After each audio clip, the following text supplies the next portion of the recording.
কৃষ্ণ গুরু।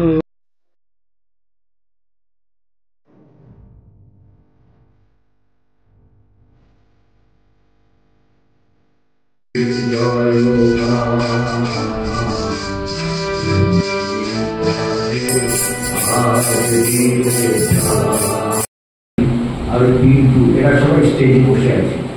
আমি তো ভগবানের দিকে তাকাই, তখন তো ভগবান বলা হতো না, গুরুজি বলা হতো। কি করবো, কেউ অডিয়েন্সে নেই। তখন তুমি ভিতরে তুমি বুঝে পাবে, বাইরে কোথাও কিন্তু ঈশ্বর নেই বা শান্তি বাইরে কোথাও কিন্তু তুমি পাবে না।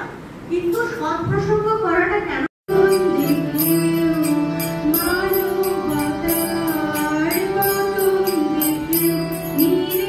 তিনি এই 15/12/84 সাল, সেদিন ছিল সারদা মায়ের জন্মদিন। রাত 3টে মায়ের জন্মতিথিতে